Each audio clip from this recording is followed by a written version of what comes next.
Vamos testando aí pra gente daqui a pouco começar.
Oi?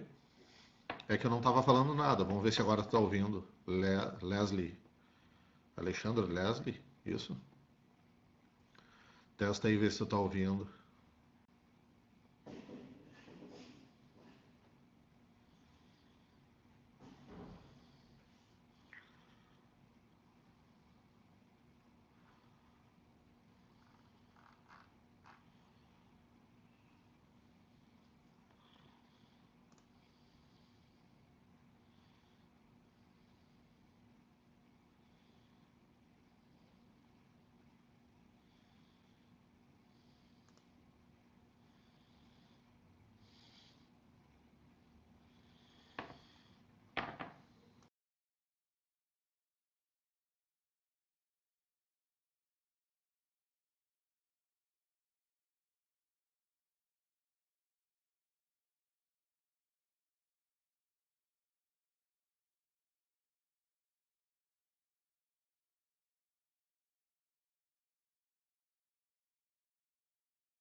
Mabel? Agora tá ouvindo?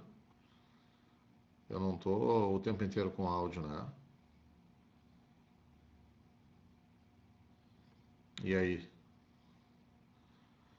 Vou deixar ele aberto aqui, vou ir falando algumas coisas assim pra ver se tu ouve, né? Tava fechado o meu microfone.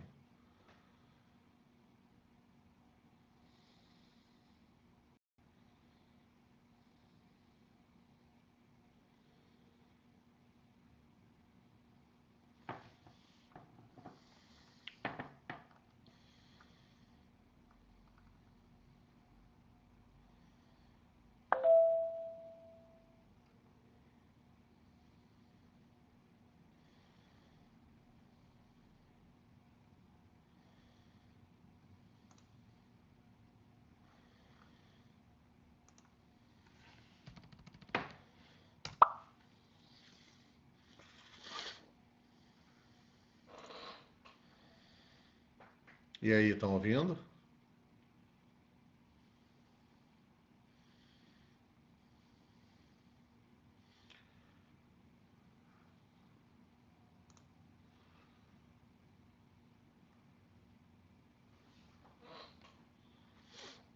Beleza, então vamos esperar mais um pouquinho, vamos ver se o pessoal consegue configurar.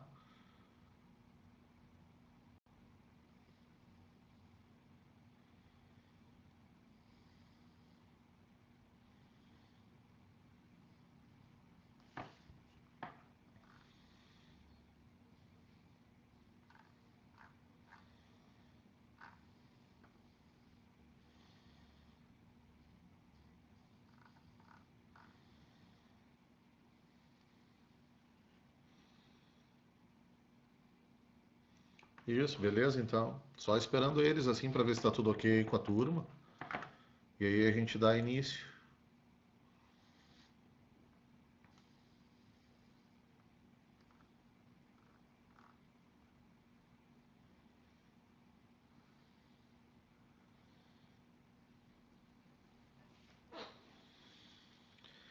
Aí, beleza, então.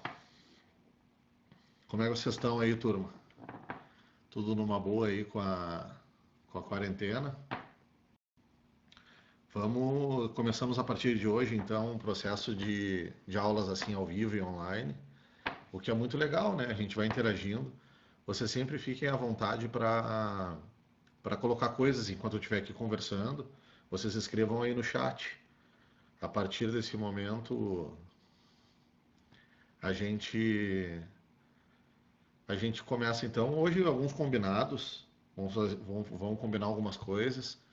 E eu vou ajudar vocês a se organizarem então nos estudos em história. Obviamente agora cada um de nós vai entrando, conversando, combinando com vocês o nosso processo de estudo. Eu lembro que a nossa última aula, não sei se vocês vão lembrar, foi sobre a pré-história, né? A gente estava vendo uh, as sociedades primitivas, é assim que a gente chama elas, e entraríamos efetivamente, vamos assim dizer, na história humana. Então, a partir de agora, eu vou abastecer vocês também com alguns materiais a partir dos nossos grupos de Face. É legal que vocês façam um Facebook, né? Não sei se todos vocês têm. Quem não tiver, dá um jeito, vai lá, faz um login. Nem que tu não precise usar, né? Não precisa fazer um pessoal, às vezes a gente não quer ter rede social, mas faz um login apenas para ter acesso ao grupo do curso, porque lá a gente vai abastecendo vocês de material, de coisas para ler e tudo mais, organização sobretudo, para ajudar nessa preparação, né? A partir agora de casa, vamos seguir aí aguardando o nosso tempo da quarentena, é absolutamente necessário. E a primeira coisa é essa, sigam a rotina que vocês estão, não sei se todos conseguiram parar, né? Alguns trabalhos ainda permanecem. Agora é importante, absolutamente importante, organizar uma rotina de estudos, né? Eu quero que vocês, por exemplo, organizem, e de certo modo dá para seguir agora, por exemplo, como se fosse a nossa aula, né? Hoje, por exemplo, que tu vai ter aula de história, eu acho que geografia, eu lembro que eu cruzei com um professor de geografia antes da minha aula, na semana passada, que foi, sei lá que semana foi que a gente se viu, eu, eu lembro que eu troquei com o professor Bruno de geografia, né? Então, enfim, organizem uma rotina de estudos, da matéria que tu teve no dia. A partir da minha aula hoje, por exemplo, hoje vai ser mais uma conversa para a gente combinar, se organizar e tudo mais. Mas a partir do nosso próximo encontro, pega, pega a nossa aula dada e aí vai para o nosso material para continuar, aprofundar, fazer exercícios. E aí na outra aula, por exemplo, na outra semana, quando a gente se encontrar, tu pega e traz a tua dúvida. Né? Joga aqui no chat, ó, professor, não entendi tal elemento. E aí aqui a gente vai debatendo e conversando. É bem legal essa modalidade online, assim, ao vivo, onde a gente pode se ver, conversar e vocês, através do chat, podem dialogar. Eu também, em alguns momentos, quando for pertinente, eu posso liberar e vocês podem usar o microfone, me mandar uma dúvida através da voz, né? Não sei se vocês vão preferir. Mas então é isso. Começamos agora a nossa preparação em meio a essa epidemia, mas nada melhor do que é a forma como a gente está agindo agora, né? Fazer prudentemente essa quarentena por meio de uma obrigação pública, né? Essa é a verdade, a gente não pode estar aberto hoje como instituição de educação, nenhuma instituição de educação está aberta hoje no Brasil. Então esse nosso modo aqui online, ao vivo, é o mais legal, assim, onde mais a gente pode interagir, vamos assim dizer. Uh, Só para a gente bater um pouco de papo enquanto a galera ainda está entrando, eu estou dando uma olhada aqui. Tem gente ainda entrando e tudo, né? O pessoal está chegando aí, talvez, quem sabe até mesmo do trabalho. Uh, eu estava lendo um artigo, pessoal, esses dias aí, sobre essas coisas da epidemia na história, né? E eu lembro que logo que começou esse papo da Covid, toda essa epidemia, eu lembrei de algumas epidemias famosas da história. A primeira epidemia famosa, ela acontece assim, importante, obviamente, né? Ela aconteceu na Grécia, galera, no meio da Guerra do Peloponeso. A Guerra do Peloponeso foi uma guerra entre a famosa Liga de Delos, uma liga de cidades e estados gregas ao lado sob o comando de Atenas, contra a chamada Liga do Peloponeso, uma liga de cidades e estados com um comando da outra grande cidade de estado grega que eu acho que vocês lembram, né? Conhecem, a famosa Esparta. A gente divide a Guerra do Peloponeso, né? Atenas versus Esparta. Mas a verdade é que foi todo aquele mundo grego em guerra. E acontece uma epidemia no meio dessa guerra, galera. Iniciada a guerra, no início dela já, no segundo ano do conflito, tem um surto de uma doença que eles não tinham a mínima noção do que era. Eles não tinham a mínima noção. E na verdade a gente vai descobrir qual foi a doença que assolou os gregos somente agora, produto de muito desenvolvimento de engenharia genética e tudo mais. A gente conseguiu descobrir qual foi a doença que assolou a Grécia nesse período aqui famoso, assim, que é a Guerra do Peloponeso. Logo eu vou conversar com vocês e aí nós vamos rememorar esse ponto. Foi uma doença chamada tifo. E, galera, matou todo mundo, assim, foi terrível, tanto que eles fizeram uma pausa na guerra. Olha só que interessante, né? Combinaram assim, vamos dar um tempo, uma trégua de 50 anos, até que tudo voltasse ao normal e eles pudessem voltar à guerra. Ó a loucura dos caras, né? Imagina só uma coisa dessa. E aí, povo, acontece que Atenas decidiu romper com essa trégua e retomar a guerra e acabou tomando um tufo, né? Por essa questão. Achou que estava preparada para voltar à guerra, isso 10 anos depois, e na verdade não estava preparada. Então essa foi a primeira epidemia assim, que veio na minha cabeça, né? Agora refletindo em casa. A segunda, obviamente, uma das marcas, galera, a história era sempre marcada por essas epidemias, é bem comum assim. A segunda famosíssima epidemia, que daí todos vocês conhecem, ouviram falar, é a famosa peste negra, né? A peste negra é uma doença que veio também do Oriente.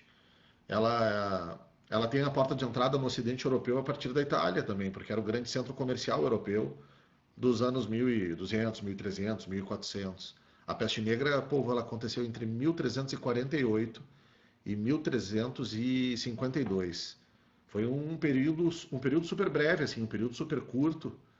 Só que a doença era a chamada peste bubônica, né? Ela tinha uma virulência tremenda, assim, ela era extremamente mortífera. O que acabou levando, nesses curtos 4 anos de epidemia no Ocidente Europeu, a 20 milhões de mortes, mais ou menos, 25 milhões de mortes. Algo em torno, pessoal, de um terço do continente europeu morre. É extremamente terrível. Disso, a gente pode lembrar da famosa gripe espanhola que vocês ouviram falar. Devem estar ouvindo aí, né? Volta e meia está se falando de epidemia no jornal, isso e aquilo. A gripe espanhola se deu em meio à Primeira Guerra Mundial. A gripe espanhola foi terrível também, galera. Embora chamada de gripe espanhola, na verdade a origem da gripe espanhola se deu nos Estados Unidos, nada a ver, né? E aí, com o processo da guerra mundializada, essa gripe se espalha pelo mundo inteiro. Ela é chamada de gripe espanhola porque porque o primeiro lugar, né, que deu notícia foi um jornal espanhol. E aí ganhou o apelido de gripe espanhola, né, injustamente. A questão é a seguinte: a gripe espanhola, galera, a gente trabalha com uma ideia de 50 milhões de mortes. Algo terrível assim. Também uma doença extremamente virulenta, em curto intervalo de tempo a gente tinha um falecimento. E, bom, acaba mexendo na realidade do Ocidente e tudo mais, e uma série de coisas. Por último, a gente pode falar da epidemia de HIV, nesses anos 80 e tudo mais, já numa nova conjuntura. Bom, até a gripe espanhola, povo. Claro, quando a gente fala agora dos anos 80, a grande epidemia de HIV pelo mundo,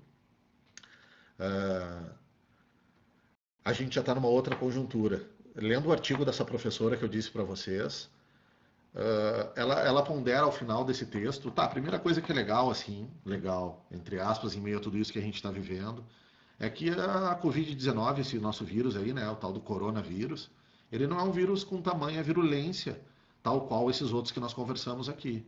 O tifo na região da Grécia, a, a gripe espanhola, como a gente cita, e a questão, por exemplo, do HIV, galera, foram muito mais letais, muito mais imediatos e uma ação muito mais rápida.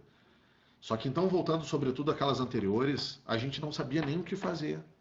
Isso é que é interessante, assim. E essa professora termina o artigo dizendo que agora, hoje, embora sim exista uma série de mistérios e uma série de coisas que nós não que nós não temos conhecimento, a gente a gente hoje, né, algumas coisas não são sabidas, a gente pelo menos algumas noções, pelo menos da higiene, essa coisa de fazer a quarentena, uma série de medidas a gente sabe como agir. Então é um lado positivo de tudo isso que está acontecendo em meio a toda essa maluquice que a gente está vivendo, coisa incrível, né? Cada coisa que está acontecendo nesse nosso 2020, mas sobretudo esse vírus, né, que vai mexer bastante conosco. É só uma questão de tempo e paciência, né, galera? Se organizando, vamos nos ajustando. Não criem angústias e tudo mais desnecessárias. Vamos seguir o nosso dia a dia, sobretudo no nosso plano de estudo aqui. Sigam estudando.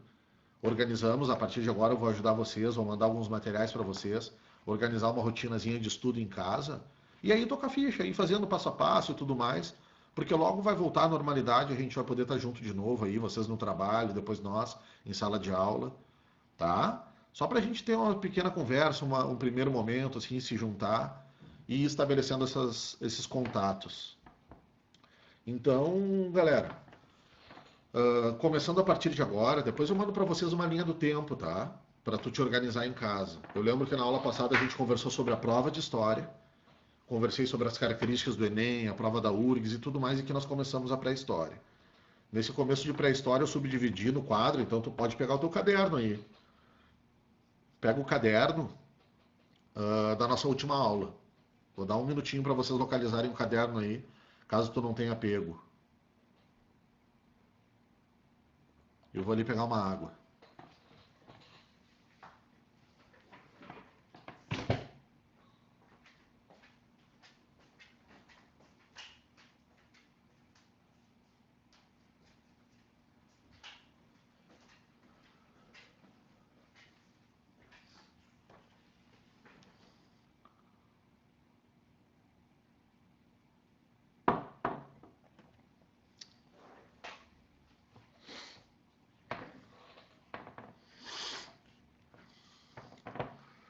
Estamos aqui em 33 alunos online.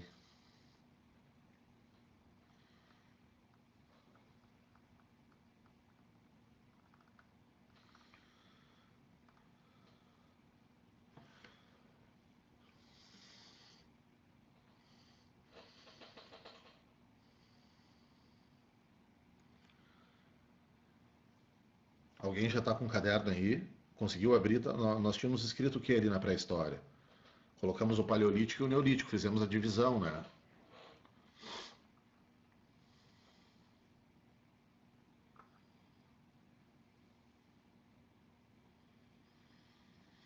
Perfeito.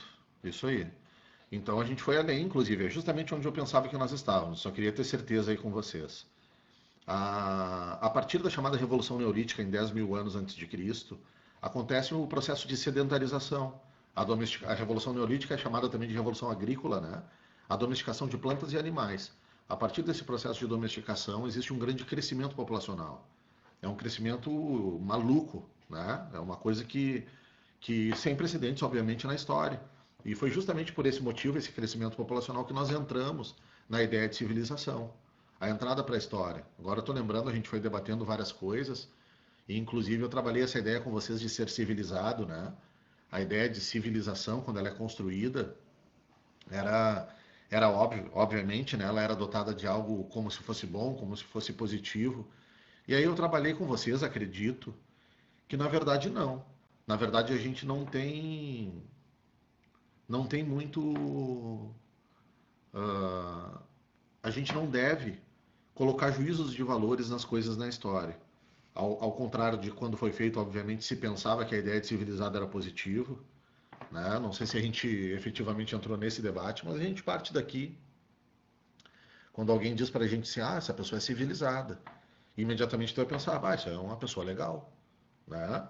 É algo que vem, existe um juízo de valor na relação com a palavra civilização, mas que a gente em história tem que se livrar dessa relação. A civilização, galera, é um estágio cultural nosso. Antes da civilização, durante o período paleolítico, durante toda a pré-história, o período paleolítico, o estágio é comumente chamado de selvageria. Embaixo do neolítico que tu anotou aí, caso tu não tenha anotado, tu pode colocar. Esse é o estágio cultural que é chamado de barbárie. Então nós éramos selvagens, passamos a ser bárbaros e de bárbaros a gente entrou na civilização. Essa é a divisão, por exemplo, das três etapas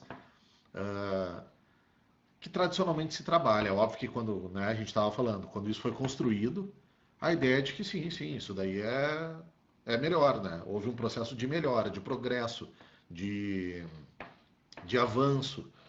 Hoje nós, historiadores, refletimos e não percebemos desse modo. O que a gente tem em termos de comportamento cultural e nessas relações, por exemplo, sociais, é a diferença, galera. Não é melhor e nem pior, é diferente.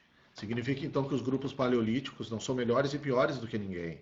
Os grupos neolíticos, já sedentários, domesticando plantas, animais e tal, tal, tal, não é melhor e nem pior do que, por exemplo, os paleolíticos. E igualmente nós. Nós entramos na civilização, somos parte do grupo civilizado. A revolução urbana, que provavelmente vocês anotaram, ela foi o que levou justamente ao processo da construção da civilização. Porque ser civilizado, galera, é viver em cidade. E surgiram as primeiras cidades da história humana. Né? E aí, não sei se a gente chegou a debater, mas eu acredito que sim, acredito que esse tenha sido o final da nossa aula. Povo, viver em cidade tem coisas positivas, mas tem outras absolutamente negativas, como roubo, como engarrafamento, como, enfim, uma série de besteiras, obviamente, né? Estou aqui falando com vocês umas besteiras, mas, por exemplo, tem coisas muito importantes em relação à nossa vida no estágio civilizado. Uma das marcas da civilização, além do surgimento da cidade, mas consequência direta da cidade, foi a questão, pessoal, da, da especialização do trabalho. Como, por exemplo, eu. Eu, pessoal, tenho como função ser um professor. Estou aqui, eu, vocês, conversando. Mas tem alguém muito importante na minha vida que está agora lá no interior do Rio Grande do Sul, no interior do nosso Brasilzão aí, produzindo comida, galera.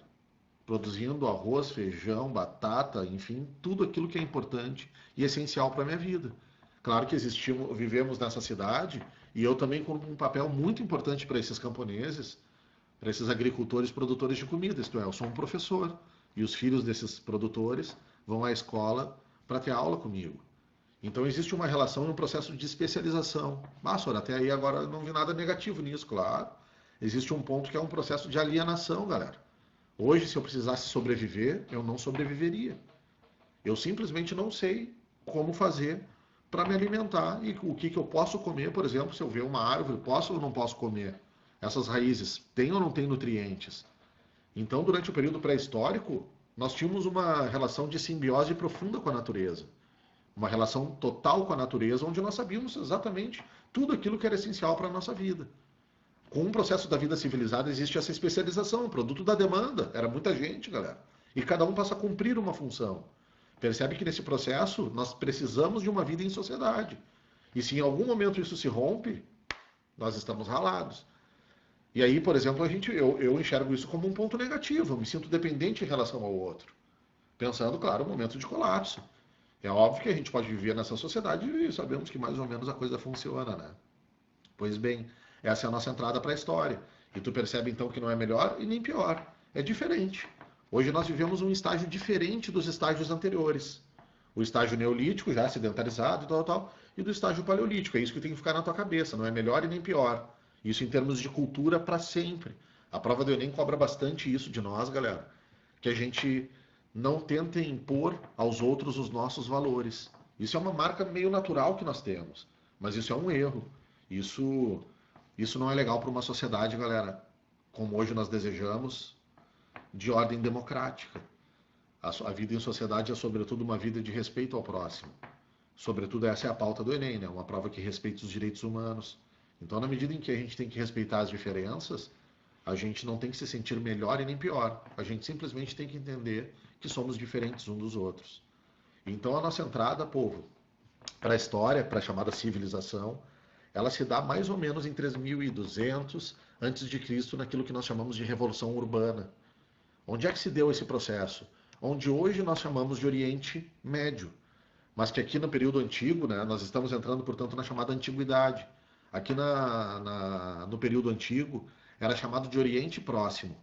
E aqui já tem um debate legal para a gente ter aqui. Tá? Depois eu vou ajudar vocês a se organizarem. Não se preocupe, é só uma conversa inicial nossa. Essa conversa que eu digo para vocês é o seguinte. O, o, o Oriente Próximo é uma nomenclatura dada relacionando, galera, tudo isso com a Europa. Próximo à Europa. Como assim, senhor? Durante muito tempo, povo, a história foi escrita sob um viés europeu. Tá? Tudo parte de um centro, que é a Europa. É por isso que nós usamos a palavra eurocentrismo, perspectiva eurocêntrica. Para os europeus, galera, a região do Oriente Próximo era próximo. Aí existia um chamado Oriente Médio, era mais distante. E existia um Extremo Oriente. Até hoje a gente ainda usa um pouquinho isso, né? Hoje a gente somente juntou o Oriente Médio e o Próximo e chamamos isso somente de Oriente Médio. E ainda existe um Extremo Oriente, que é lá a China, a Índia e tudo mais distantes. Então onde é que surge a ideia da civilização? Surge, galera, onde hoje é o Iraque. Ali no Iraque, mas com um nome diferente, chamado de Mesopotâmia, surge a civilização que nós estávamos aqui conversando. Foi ali que se deu a Revolução Urbana, e lá no sul da Mesopotâmia, isto é, no sul do atual Iraque, acontece o surgimento das primeiras cidades-estados da humanidade. Mas mais ou menos no mesmo período, no nordeste da África, galera, no Egito, atualmente ainda é o estado do Egito, né? Mas era algo muito maior, chamado Império Egípcio, surge o primeiro império da humanidade. Então a civilização ela surge mais ou menos no mesmo período em dois lugares. No Oriente Médio, isto é, lá na Mesopotâmia, ali no Iraque, para tu enxergar hoje no mapa, tá? O chamado Oriente Próximo, e a região do Egito. E, portanto, essa história que se constrói a partir da Europa, ela vai privilegiar esses povos que tinham relação com a própria história europeia. Hoje, vocês sabem que a gente pode enxergar a história de outra maneira. Pode enxergar a história a partir de nós, por exemplo, nós brasileiros, a partir de nós americanos. Mas ainda assim, a linha do tempo da história é bastante conservadora e utiliza essa lógica chamada eurocêntrica. Tá? Então é aí que nós vamos chamar isso daqui. E essa região foi onde eles foram se sedentarizando e tudo mais. Um crescimento populacional cada vez maior, não parava nunca esse crescimento. Por que ele vai ser especificamente nessas regiões? Porque é o lugar, galera, onde tu tem os rios, né? E um processo de, a partir da inundação desses rios, né? Das cheias desses rios, um processo de fertilização das terras. Lugares onde, por exemplo, nos sedentarizamos. E essa fertilidade era extremamente boa, né, e tranquila, não se vai ao estágio da civilização. É essa, a gente se pergunta assim, ô senhor, por que alguns grupos sociais ainda hoje vivem de modo paleolítico, nômade, de modo neolítico, né? Clãs e tudo mais. São questões, galera, muito difíceis de serem respondidas. Mas uma das marcas dessa. Uma das possibilidades de interpretação em relação a isso é de que é a necessidade que nos impele aos nossos comportamentos.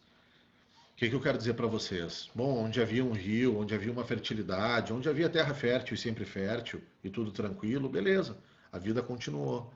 Nessa região do sul da Mesopotâmia, galera, e nessa região ali do Egito, tu tinha também a mesma possibilidade de fertilidade.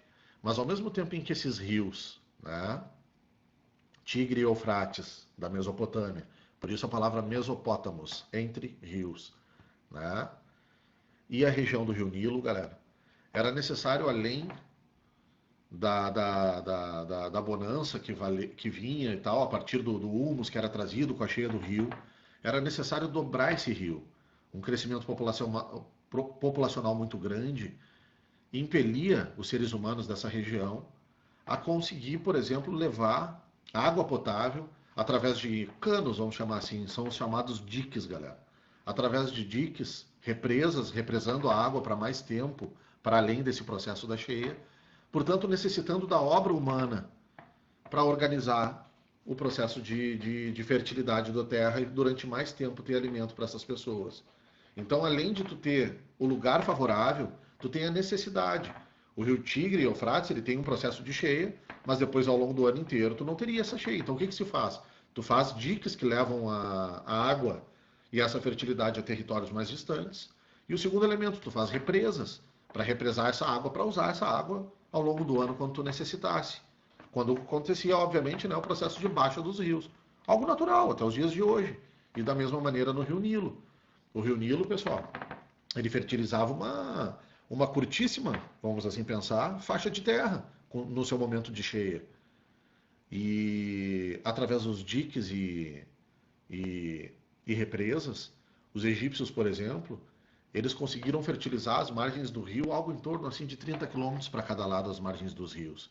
E a partir disso, daí o crescimento populacional, o processo de produção e o desenvolvimento da vida nesse primeiro lugar, onde acontece isso que nós chamamos de civilização, o surgimento de cidades, ou então as chamadas, desculpa, do Império Egípcio, ou então as chamadas cidades-estados na região da Mesopotâmia. Então, talvez uma pequena duvidazinha que surgisse para vocês seria essa onde é que foi que aconteceu primeiro, senhor? Mesopotâmia ou Egito? Galera, é mais ou menos o mesmo período. Não se preocupem com esse detalhe. De certo modo, a gente trabalha quase sempre um primeiro caminho na Mesopotâmia. Mas no mesmo período, ali na região do Egito, galera, isso também está acontecendo. Perfeito?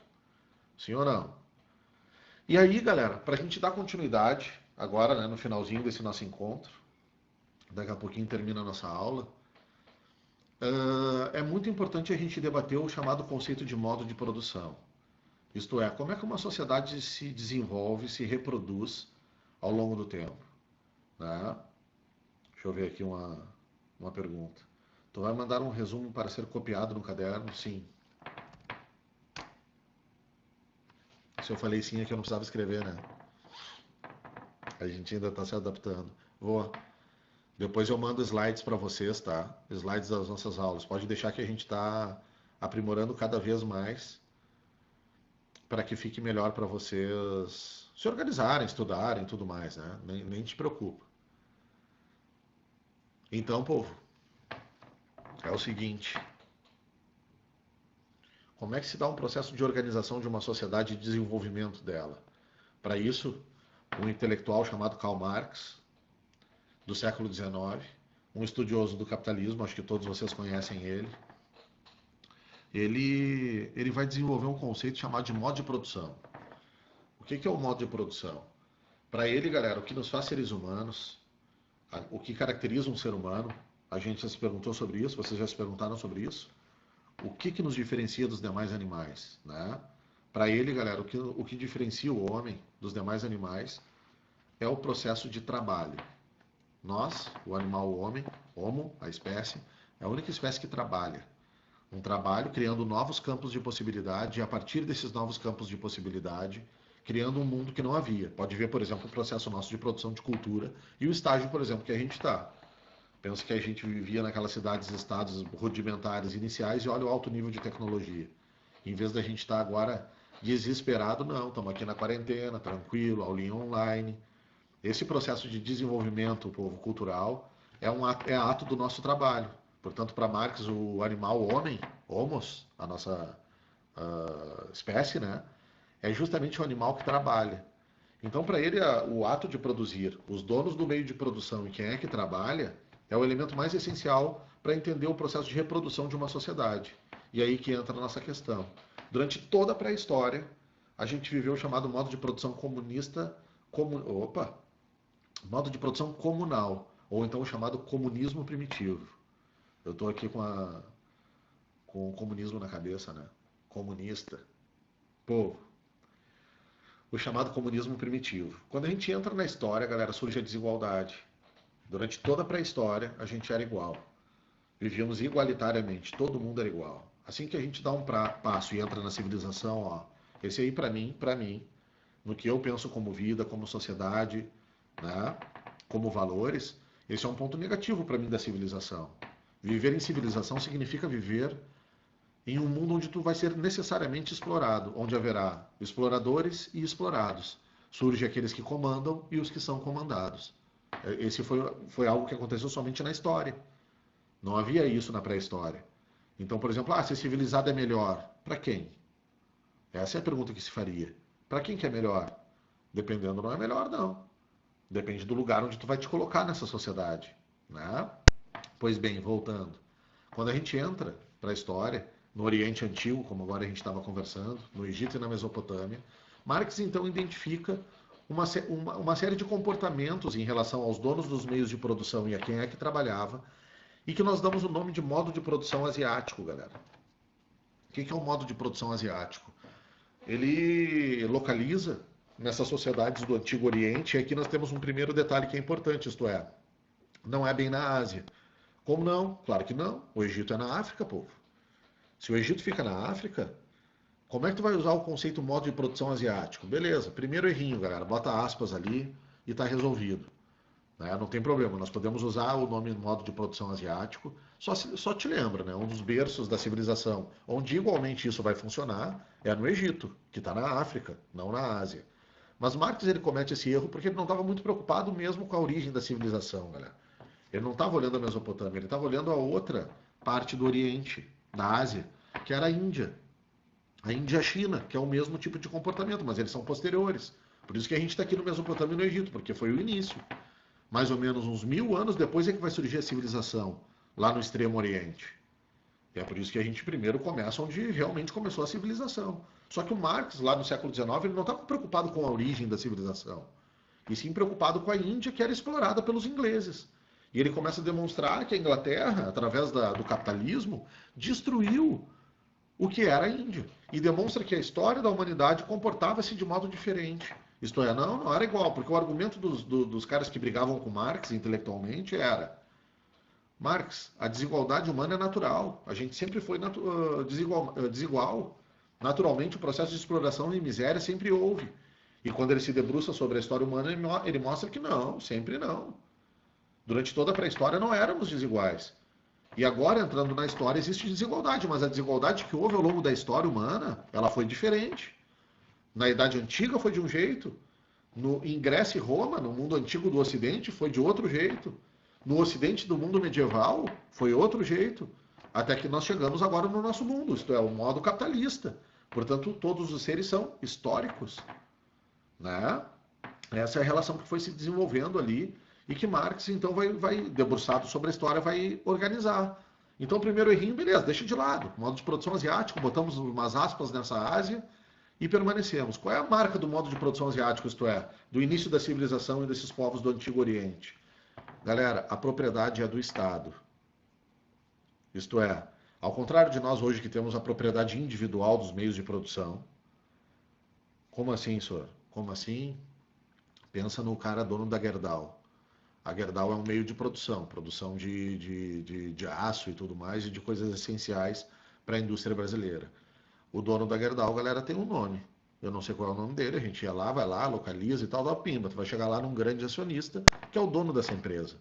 Isso é um meio de produção. Ou então o dono das grandes fazendas, os grandes latifúndios produtores de soja hoje no Brasil. Você sabe que tem esse papo de que o Brasil, o agro é pop, né? O agro é tudo.